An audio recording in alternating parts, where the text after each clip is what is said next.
A disputa pela Prefeitura de São Paulo, ela, para mim, com certeza vai ficar entre o Boulos e o Marçal, Pablo Marçal. Se não tiver nenhuma intercorrência, né? Na CNTP, nas condições normais de temperatura e pressão, não resta dúvida para mim que esses serão os dois que vão para o segundo turno. Tá torto isso aqui. Tá bom. E é muito significativo esse embate. Ele resume, sem dúvida nenhuma, a polarização de uma forma muito transparente, muito límpida, né? Muito cristalina. São dois lados realmente representativos e opostos, antagônicos em tudo. E os dois também, esses dois caras, têm algumas semelhanças que, no seguinte sentido: existe um enorme preconceito contra o Boulos e também existe um preconceito contra o Pablo Marçal. Em relação ao Boulos, o que acontece? A gente, eu falo, o pensamento da média das pessoas, ou o pensamento da maioria das pessoas a respeito do Boulos é que ele é um invasor de propriedade privada. É o que mais se destaca no histórico dele. Ele é um cara que representa o movimento do sem-teto, ele é o líder desse movimento. E os sem-teto, o que eles fazem? Eles invadem propriedades ou que estão inabitadas, não entram no apartamento de alguém que está lá e tiram. Mas eles entram já teve centenas aí de casos onde o proprietário, para reaver o seu bem, né, da sua propriedade, teve que, enfim, não teve problemas. Mas é o que a gente conhece do Boulos. Mais sobre ele a gente não sabe. A gente sabe que ele é um cara que é classe média alta, segundo alguns, filho de médicos, ou seja, um cara que vem de uma situação bem tranquila. Não é conhecido por absolutamente nada além disso.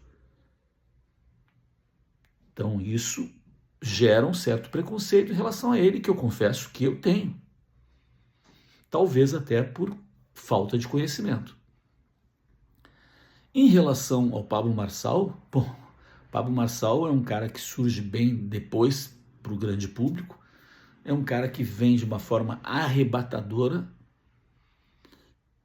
sobre o qual se criou muito meme, né? Virou meio que, em determinado momento, meio que um Chuck Norris, que era o cara que podia tudo, conseguia tudo, que era o cara em tudo, o melhor em tudo, que resolvia tudo, né? Há um preconceito em relação a ele porque ele é chamado de coach, no sentido pejorativo dessa categoria, né? Então existe um preconceito. Da minha parte, em relação a ele, o que existia muito sempre foi desconhecimento, e a maioria das pessoas realmente desconhece a história desse cara, ou o que realmente ele faz. Agora está aparecendo mais por causa desse destaque mais sério que ele passa a ter, na medida que ele disputa um cargo eletivo para um mandatário da principal cidade do país, cidade mais rica, com maior PIB e tudo mais. Então ele precisa passar. Mas então esse é o lado comum entre os dois, o preconceito que se tem entre os dois, e um representa empreendedorismo, capitalismo, geração de capital e emprego. É um cara milionário, um empresário multidisciplinar. Ele empreende em várias atividades diferentes, em vários setores, é um grande administrador de empresa, né?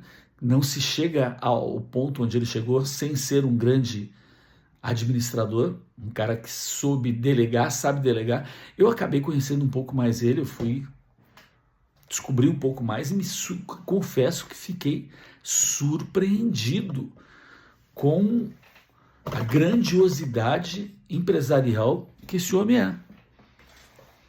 É um cara que saca muito de digital, e eu acho que tudo para ele começou com o digital, posso estar enganado, mas pelo que eu entendi, mas que acabou diversificando o grupo dele, as holdings dele, e ele atua em vários segmentos, não só no Brasil, ele está dentro de 3 países, entrando para o 4º país agora, que é Portugal, ele está no Canadá, ele está no Brasil, Canadá, tem alguma coisa aqui na América Latina, não sei se é Chile, está entrando em Portugal, França, está entrando França, Alemanha e mais algum outro lugar junto, na Inglaterra, está entrando agora.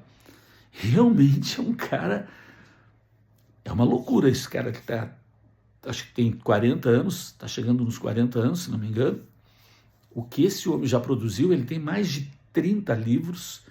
Os livros dele podem ser classificados em autoajuda para alguns, né? Tem muito disso, né? Desse cara que dá mentoria, que te ensina, dá esses cursos de como tu pode prosperar. Enfim, ele tem todo esse lado aí, mas tem todo um outro lado que é a hotelaria, que ele tem uma rede de escolas, ele tem imóveis, enfim, é muito diversificado o que ele faz. Já o outro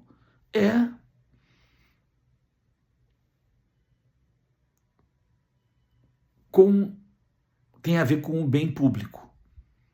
Ele não tem absolutamente nenhuma, não gerou renda, não gera emprego. Eu não sei dizer muito bem sobre o Boulos, apesar de conhecer o Boulos há muito mais tempo, eu não sei o que o Boulos criou, o que o Boulos gerou, o que ele empreendeu. Então, é claro, eu estou mostrando toda a minha tendência aqui a favor eu sou um cara a favor do empreendedorismo, do capitalismo, da geração de riqueza, né? E para mim o Pablo Marçal representa isso. O Boulos representa para mim Estado, coisa pública, utilizar a coisa pública. Se utiliza muito desse sentimento woke que é essa parte identitária, a inclusão, que para mim a inclusão como ela é usada, ela é extremamente discriminadora. Esse negócio de cotas, tudo isso para mim é muito discriminador, tanto com aquele que recebe a cota, quanto também com aqueles que ficam ali. Isso aí é cota, essa parte é cota, não dá pra gente. Acho uma discriminação com quem recebe a cota, porque é a sociedade dizendo tu não tem capacidade, então nós vamos ter que te dar porque tu não tem capacidade. Por outro lado, é discriminando aquele que também é pobre, mas não está naquela cota, diz, porra, eu não preencho os requisitos para essa cota aqui, mas eu também não. Então ela é injusta, o negócio das cotas, e é discriminador, totalmente discriminador. Então é esse embate que vai acontecer, e a sociedade paulista vai dizer qual dos dois modelos ela prefere. Me surpreende muito, me surpreenderá muito que uma sociedade da cidade mais pujante, acelerada, adrenalizada, onde o trabalho, a correria, né, 24 horas, viva, ativa, vá escolher alguém que quer Estado grande, que acha que o Estado tem que ser pai, porque ele representa isso, né? Ele está junto com o PT, o apoio do PT. Lula deu seu apoio para ele agora, claro. Ou seja, está ligado com esse cara que representa Estado gigante, grande, pesado, contra o cara que representa mercado, agilidade. Enfim, vai ser um embate interessante. E eu espero não ser surpreendido. Se ficar entre os dois, eu acho que, não havendo, como eu disse, nenhuma intercorrência, Pablo Marçal dá de relho.